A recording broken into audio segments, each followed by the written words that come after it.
Assalamualaikum warahmatullahi wabarakatuh. Alhamdulillahirabbil alamin.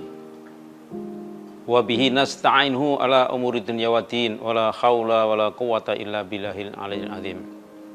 Asyhadu an la ilaha illallah wa asyhadu anna Muhammadar Rasulullah sallallahu alaihi wasallam wa ala alihi wa ashabihi amma ba'du. Para pemirsa, saudaraku semuanya, saya akan sampaikan masalah sholat.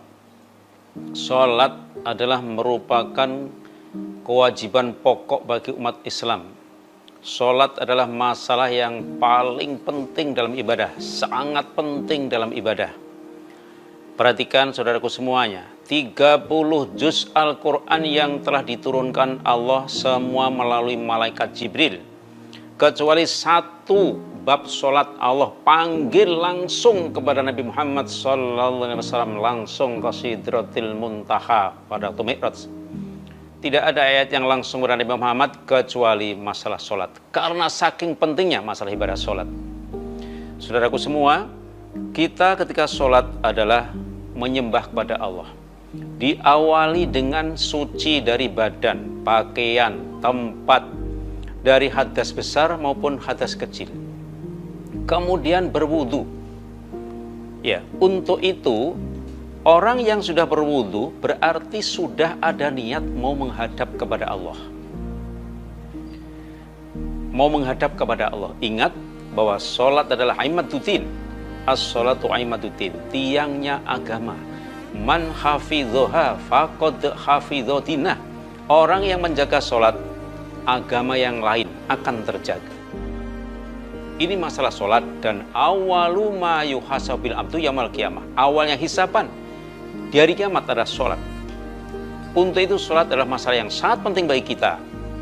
Maka saya sampaikan kepada Bapak Ibu sekalian, mulai dari berwudu, kemudian tempatnya, jangan sampai di tempat yang kanan kiri depan ada tulisan-tulisan yang mengganggu kekhusyuan kita. Bahkan ketika kita mau sholat itu sudah punya niat saya mau menghadap kepada Allah, pasti dia akan berbenah diri mulai dari pakaian, ya, dari pakaiannya, jalan ke masjid ataupun sholat di rumah, cara berpakaian karena akan menghadap kepada Allah. Kita mau menghadap pada sama manusia saja berpakaian rapih dan lain sebagainya, apalagi mau menghadap kepada Allah, supaya bisa menyesuaikan. Ya, kemudian di dalam sholat itu ada beberapa hal, ada khusyuk, ya, ada tumakninah, ada bacaan yang benar, ya, kemudian semata-mata menghadap kepada Allah. Khusyuk artinya pekerjaan hati, bahwa ketika sholat itu seakan-akan ke sujud sampai wajah kita tempelkan di muka bumi, itu karena kita menghadap kepada Allah. Maka hati kita harus sambung dengan apa yang kita ucapkan. Subhana rabbiyal a'la, aku mensucikan kepada Allah, Tuhanku yang maha luhur, yang maha mulia. Dalam hati kita mengatakan artinya, dan kita seakan-akan Allah di depan kita, atau paling tidak Allah melihat kita. Sehingga dalam sholat ini kita tidak ada gerakan apa-apa yang menaikkan kancing baju, yang membetulkan sarung, yang betulkan ini dan lain sebagainya. Sholat semata-mata gerakannya harus murni untuk beribadah kepada Allah. Ya, sujud pun itu juga menghadap kepada Allah. Pada waktu kita duduk, Rabbik firli, ya Allah, ampunilah dosaku, ampunilah dosaku. Kita juga menghadap kepada Allah. Bacaan harus benar. Mohon maaf, ketika kita membaca Al-Fatihah, kita membaca surat, ya, yang tidak dikeraskan biasanya tidak mempedulikan tentang nafas kita. Ya, padahal kita tidak boleh memutus ayat-ayat di tengah dengan bernafas. Ini harus kita perhatikan. A'udzubillahi minasyaitonirrajim. Bismillahirrahmanirrahim. Alhamdulillahirabbil alamin. Tidak boleh nafas di tengah jalan karena kita membaca dengan pelan.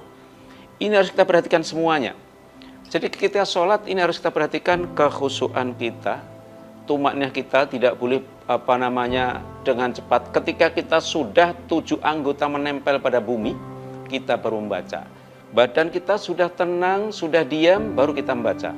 Kita sudah duduk dengan sempurna. Rabbik firli, Rabbik firli, Rabbik firli. Kita rukuk sudah sempurna, baru mengucapkan Subhana rabbiyal azim, Subhana rabbiyal azim, Subhana rabbiyal azim. Apa yang kita lakukan cermat, ya, tertib, khusyuk, mulai dari takbiratul ihram sampai assalamualaikum warahmatullahi, seakan-akan kita menghadap kepada Allah, atau paling kita merasa dilihat oleh Allah. Ini masalah sholat. Yang kita jaga apa? Bacaannya, kemudian tumakninahnya, kemudian kekhusyuannya, kemudian ketepatan waktunya. Ingat ketika terkumandang Allahu Akbar, itu Allah yang memanggil, mengundang kita untuk menyembah kepadanya, mengundang kita untuk sujud kepadanya, mengundang kita untuk beribadah kepadanya. Itu panggilan Allah. Itu panggilan Allah. Maka semua masalah yang kita hadapi harus kita letakkan, harus kita berhentikan. Kita langsung ambil air wudhu menuju kepada panggilan Allah. Itu terbukti bahwa kita inilah orang-orang yang betul-betul mengabdi kepada Allah, mendahulukan ibadah daripada yang lain. Jangan sampai kita sholat, sudah diadzani masih santai-santai, tidak segera mengambil air wudhu, dan setelah qomat selesai pun masih enak-enak, setelah selesai akhirnya tidak sholat berjamaah di dalam masjid. Ini adalah sesuatu yang sangat merugikan diri kita sendiri. Ketika kita mendengar adzan, tapi kita tidak sholat di masjid, maka sholat kita di rumah tidak akan diterima. Saudaraku semua, sholat adalah masalah yang sangat penting. Awalnya gardu pertama, besok akan diperiksa oleh Allah di Yaumul Hisab, yang menunggunya sampai khomsina alfasanah, 50.000 tahun. Maka saudaraku semuanya, marilah kita perhatikan betul-betul tentang sholat kita, wudhu kita, pakaian kita, waktunya, kekhusyuannya, tumakninahnya, kemudian bacaannya. Sehingga betul-betul amalan kita berkualitas, diterima oleh Allah, ya, diterima oleh Allah, dan kita akan menjadi orang-orang yang berbahagia sebagaimana firman Allah, qad aflahal mu'minuna alladzina hum fi sholatihim khashi'un walladzina hum ala sholawatihim yuhafidun. Sholatnya dijaga, khusyuk sholatnya. Semoga kita menjadi orang-orang termasuk golongan yang khusyuk dan menjaga sholat 5 waktu kita. Semoga sedikit apa yang kami sampaikan ini bermanfaat bagi kita semua. Kurang lebihnya mohon maaf. Assalamualaikum warahmatullahi wabarakatuh.